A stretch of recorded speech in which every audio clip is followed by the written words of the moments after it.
All right, everybody. Today's top news is that Robert F. Kennedy Jr. took an absolute wrecking ball to the Senate Finance Committee today. So here, let's have a look at this. It says, on September 4th, 2025, Robert F. Kennedy Jr., as U.S. Health and Human Services Secretary, faced intense scrutiny in a Senate Finance Committee hearing. It was all politics, by the way, just like normal stuff where they're just grandstanding. In a Senate Finance Committee hearing over his sweeping vaccine policy changes, he defended canceling $500 million in mRNA funding and firing the CDC director, citing priorities of safety and transparency. While clashing with senators like Elizabeth Warren and Bernie Sanders, Kennedy accused lawmakers of pharmaceutical ties, sparking controversy over the vaccine efficacy and public health as he pushed for reforms amid bipartisan unease. By the way, if you haven't seen it, it was an absolute masterclass. Like, Robert F. Kennedy Jr. is really, really talented at this sort of thing. Like, just sitting there. I mean, he made Bernie Sanders just fall apart and like say what what the entire chamber is guilty of. Elizabeth Warren just blew up. It was really just a very, very nice masterclass. So let's have a look at a couple of these here. Here we go. We have to acknowledge that there was a cause. We acknowledge that there was a benefit. We can't quantify either one because of the data chaos at CDC, and that's all I'm saying. And they think I'm being evasive because I won't make a kind of a statement that's almost religious in nature. Did it save 1 million lives? Well, there's no data to support that. Or maybe data, there's no study that there's modeling studies, there's faulty data. I'm not going to sign on to something if I can't do it to a scientific certainty. It doesn't mean that I'm anti-vax. It just means I'm pro-science. Okay, so let's go down to the next one here. He says, we became the sickest country in the world, et cetera, et cetera. We are the sickest country in the world. That's why we have to fire people at CDC.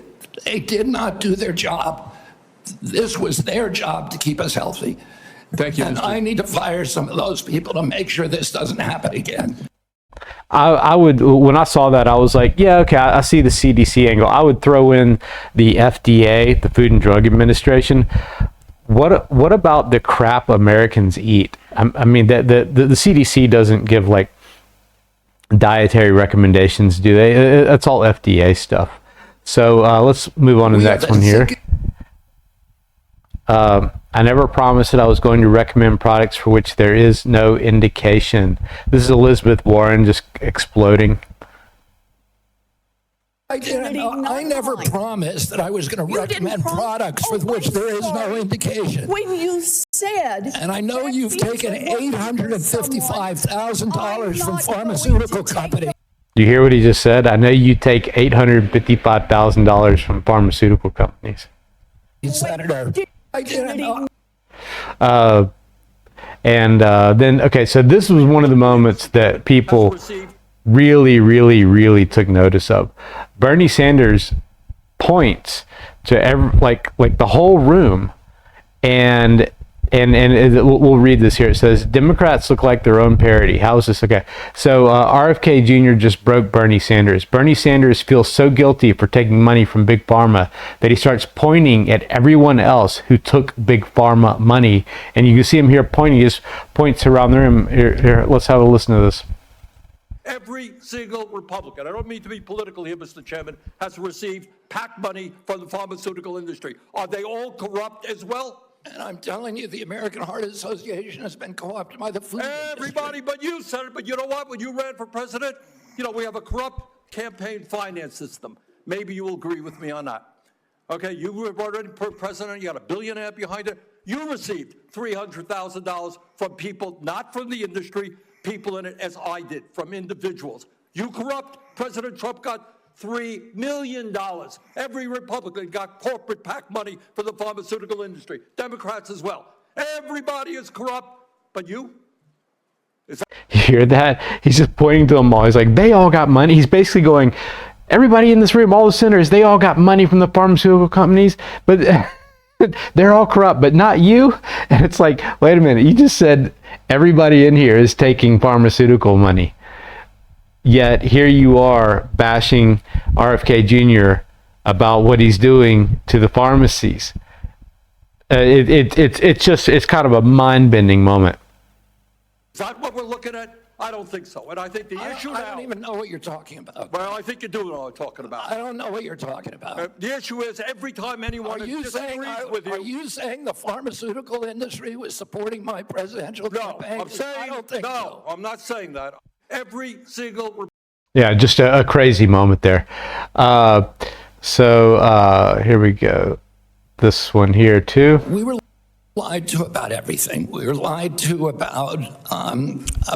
Oh wait, this one has it better. Here we go. It starts off better here. Do you believe COVID-19 was politicized? Yeah, the whole process was politicized. Senator, I mean, we were lied to about everything. We were lied to about natural immunity. We were lied to about, we were told again and again the vaccines would prevent transmission, they'd prevent infection. It wasn't true. They knew it from the start it wasn't true because that's what the animal studies and the clinical trials showed. We were told that there was science behind cloth masks. The CDC allowed the teachers union to write the order closing our schools, which hurt working people all over the country, and then pretend it was science-based. All of these issues, and then I can show you, like, for example, Chairman Wyden was talking about me politicizing ACIP. During COVID, probably the most famous scientist on ACIP was Martin Kulldorff from Harvard, the great world-renowned epidemiologist and vaccinologist. And he criticized the COVID booster mandates. They ejected him from COVID because he wasn't in the orthodoxy. The two biggest health officials at FDA during COVID, Dr. Gruber and Dr. Krause, criticized the Biden mandates, vaccine mandates. President Biden said in August, I would never take that vaccine, the Trump vaccine. And he came in, he mandated it, and then he fired the two top health officials at FDA who said, hey, this thing has not been properly tested. So the whole process was politicized, and even today. So I'm 15. Okay, so the last one here. Take note that the senators screaming at RFK today are all listed as having received. This is what Bernie Sanders basically did when he pointed to everyone. He went, all these people are guilty because they've all taken money. He said, are still listed as have received money from Big Pharma. People being bribed by Big Pharma wouldn't be making any healthcare decisions for America. They're obviously compromised. So this one here can just be like, you can pause it and go through the list carefully if you want. But you see Bernie Sanders right there. There's Elizabeth Warren, and on and on and on and on. So next one here.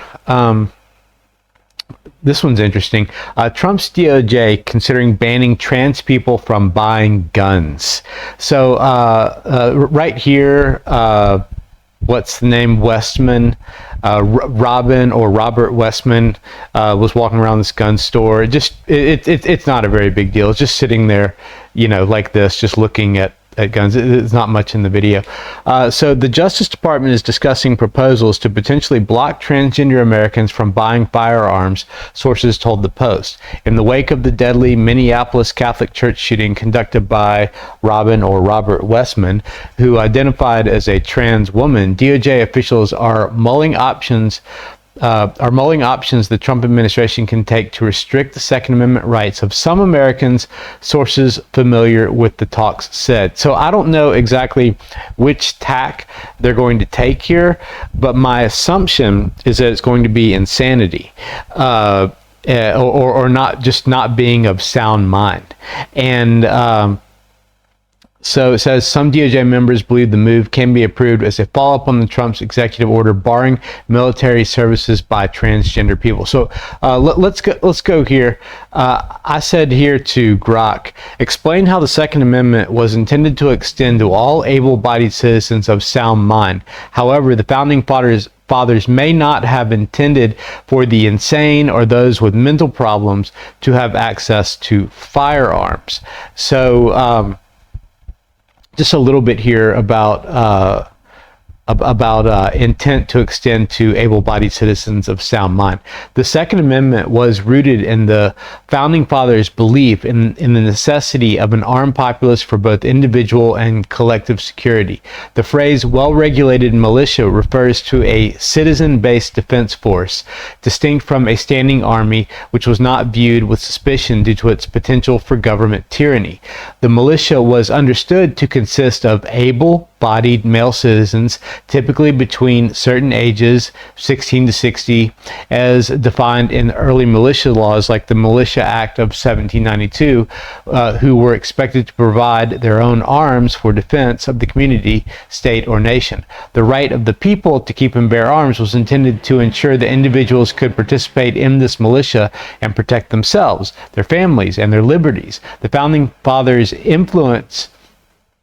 influenced by enlightened principles and English common law, e.g. the 1689 English Bill of Rights, saw this right as fundamental to a free society. Historical documents such as the Federalist Papers and state ratification debates emphasize the importance of an armed citizenry as a check against tyranny for self-defense. So the term able-bodied in militia context implied physical capability to serve, while of sound mind was an implicit assumption rooted in common law principles. Now, you can have the debate all day about whether or not you think trans people are of sound mind. I think you probably know where I stand on it. I don't really have to say it. But you know, sound mind was an implicit assumption rooted in common law principles. So this was something they didn't explain because one, what constituted insane was far less understood and just far less studied than it is in recent decades.